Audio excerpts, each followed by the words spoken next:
What's up, guys? Hey, I said I was never going to make a video about the Atari Jaguar again, because I made so many. But, old habits die hard. There's something about the Jaguar that captivates my imagination. There's just something about it that makes me feel compelled to continue to talk about it. So this is yet another video of me redoing the history of the Jaguar, what I would have done differently. And I really think this time I got it down the best. But each time I do this, I always up myself. So anyway, let's just get started. This is my what if of Jaguar history. So first of all, let's say the Jaguar launched, right? And it wasn't 64-bit, like they didn't market it as 64-bit. What if they just claimed it was 45-bit? This would sound more believable to people. Now, people did believe it was 64-bit, but there was also lots of gamers that didn't, Lots of reporters, lots of gamer fans. I do believe strongly that Jaguar was 64-bit. A lot of the programmers and people who created the Jaguar said it was 64-bit. They're not lying. But what if it was 45-bit? They just said it was 45-bit. And this would still technically be the most powerful console on the market. Because all the other systems that were more advanced than the Super Nintendo were 32-bit. So why not 45-bit? Plus, there was a lot of Jaguar games that were just 45-bit. It's still a very impressive number. I think they kind of shot themselves in the foot by claiming it was 64-bit. Even though it was, you still shouldn't really say that if it doesn't fully look like it's 64-bit all the time. That was kind of like, that was a mistake. They went too high. Even though it's more advanced than 45-bit, just don't say that. Claim it's 45-bit, but in some cases you could say, the creators of the Jaguar can say to the press, well, there are times where it goes higher than 45 bits, but it's still the most expensive and most powerful games console on the electronics market. So that's one thing I would change. The next thing I would change is that the launch of the Jaguar would not be 1993, but 1992. And it would launch on November 3rd. I don't know why I picked that day. I mean, it's the date of my birthday, so I don't know why. I know it was unrealistic for the Jaguar to be launched in 1992. That's what everyone says, everyone claims. And while that's true for their circumstances, if the management was done better, and they fixed the bugs, right? It could have gotten a late launch in 1992, and that would have been more impressive to people. Plus, that's closer to the video game wars of the Genesis versus the Super Nintendo and the TurboGrafx, so that would have been way more impressive. I mean, the whole damn thing would have been more impressive. Get it launched by late 1992, okay? Now, if you haven't seen my other videos, I already mentioned these changes. This is my new Jaguar controller design. I added the rotary dial to it, right? Added less keypad buttons, because I like the keypad buttons, but there was like way too many. Even though they were useful for many games, just lower the button number, right? And make the Jaguar more comfortable to hold, right? Okay? Especially what I did here was adding the eyes to the Jaguar controller, so it kind of feels like you're controlling a Jaguar, kind of, So anyway, on the right, we have the console, right? I decided to add an extra controller port. In my other videos, I said, what if the Jaguar came out and had 4 controller ports instead of 2? This would be more impressive to gamers, but what if it was 5 controller ports? It's not like it can't be done. There were some ideas they could have came up with to have 5-player games on the Jaguar. It's not like it was impossible, but the fact that that would be so unheard of, and it would be an innovative thing that they could have done as a reason for people to view this system as the most advanced system. It's got the most buttons, yet the controller is comfortable, got the most controller ports, right? Just stuff people haven't seen before. So this way it's not just the upgrade of graphics and the name of the Jaguar. Now they have other things with the Jaguar, right, that will make people want to buy it more. Okay, because no other console had 5 controller ports before. And the Super Nintendo and Genesis, they do not have 4 controller ports. So anyway, my other idea of course, was to add a dust tray to the Jaguar. I honestly don't think it's that important, but it's been bitched about, so why not add it? And it's kind of neat looking. The perfect idea is to add the eyes of the Jaguar to it, so that the system itself kind of looks like the head of a Jaguar, you know. And then above the Jaguar controller slot, I had an idea to add a cartridge slot to play Atari 7800 games. And I thought that was a neat idea, that it's backwards compatible with the 7800, and this would also make it backwards compatible with the 2600 library. Now, why most gamers would not want to be playing Atari 7800 games in the early 90s, right? But some people would like it, and the Atari fans would especially love it. They would love this idea. And how hard would it really be to implement this? It may cost a little bit more money, but I don't think it's super unrealistic. I mean, it can't cost them that much more to add this extra cartridge slot. Plus, that's one of the things about a game console you can do, is have it be backwards compatible, so that just in case you are disappointed with the library of the Jaguar, or while you're waiting for new Jaguar games to come out that you want to see or you want to play, you could meanwhile play your library of the 2600 and the 7800. Not a bad idea, right? Alright, next. So the pack-in game is not just Cybermorph. I changed it. This is my new game. I'm packing in. I came up with this to be packed in with the Jaguar. The system costs $200. This game, and it's all on one cartridge, it's called the Impressions Trilogy.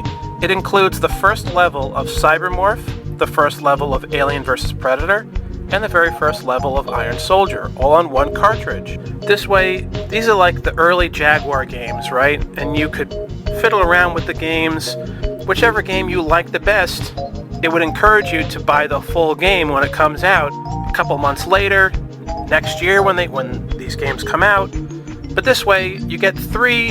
It's like a trying out the impressions. Like not everyone liked Cybermorph, so obviously most people are going to like Alien vs. Predator.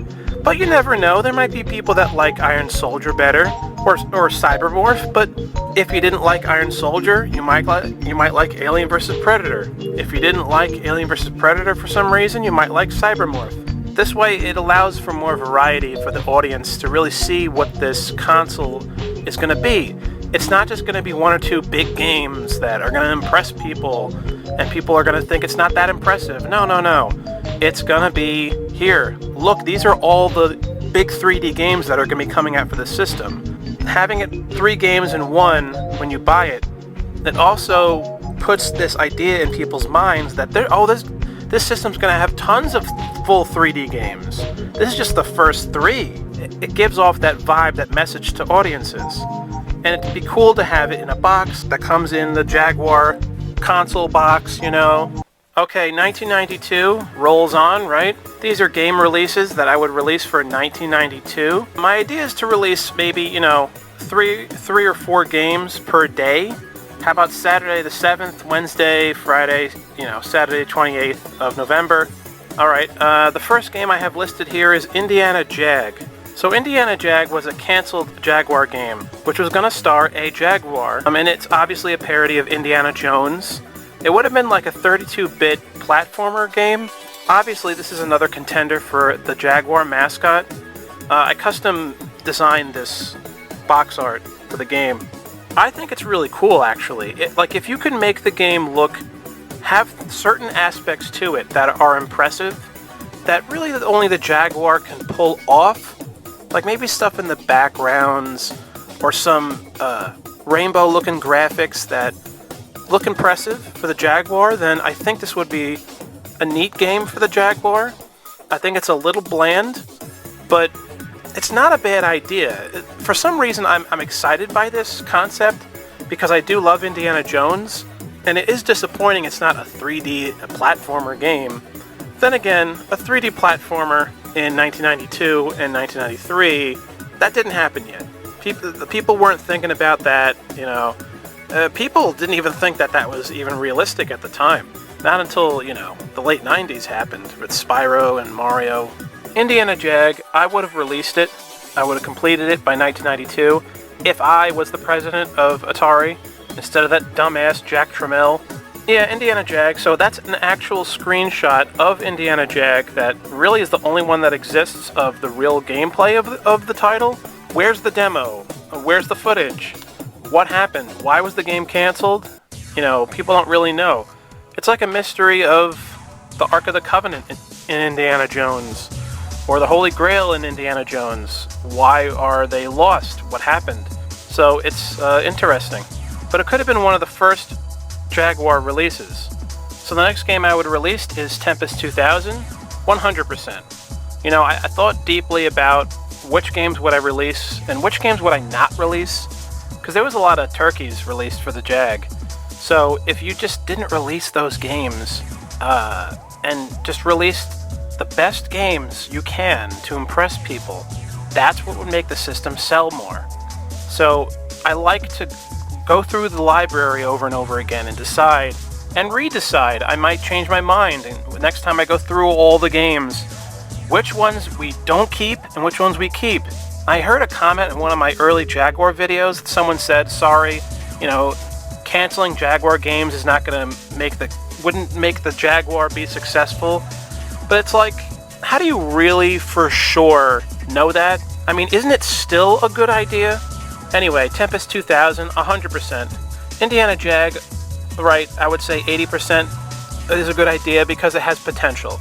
iRobot, I talked about this before. This is my own idea to release it for the Jaguar, 100%. They had the game done already, and it works with the Jaguar graphics. It's an 80s arcade game, but ported over. Stun Runner, classic Atari arcade game with those 3D graphics, yes, 100%.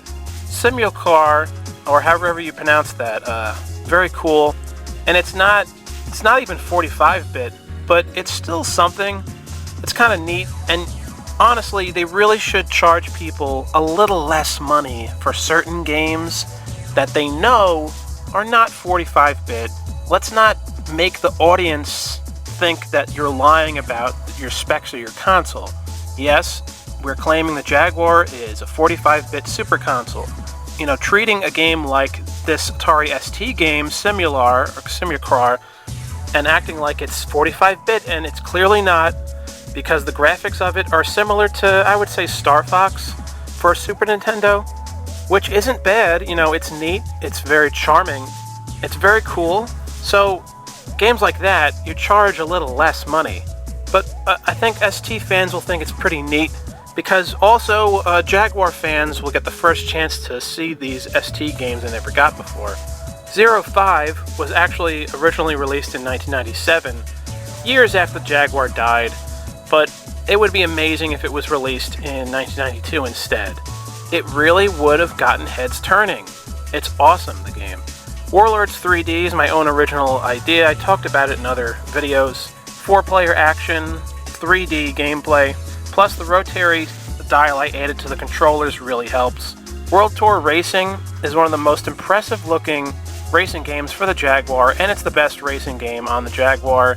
It was released, I think, in 96 or something, and I changed the logo because the old logo looked like dog shit. It wasn't even a logo, it was just some bland text. So I made a new a fangled logo, and it's 100% better. And even the title is terrible, World Tour Racing. It's extremely uninspired. But whatever. You know, it's the game itself that people are going to talk about. And especially if that was released in 1992, holy shit. I mean, that would be so impressive. And it honestly wouldn't be as impressive as Super Mario Kart. Why? Well, because of the Mario characters. The 90s were all about the lovable animal cartoon mascots, and that's what I loved about video games that is lacking now. And so Super Mario Kart would have always been more impressive than World Tour Racing. But World Tour Racing would have graphically kicked Super Mario Kart in the teeth. I mean, come on, it's so much more impressive. Battlesphere, very good game. So release it in 92 instead. Missile Command 3D is very good. I want it to be better, but it's awesome, you know? Especially if you're an Atari fan. And I'm honestly not a fan of the original Missile Command, but I like Missile Command 3D. I think it's way better than the original.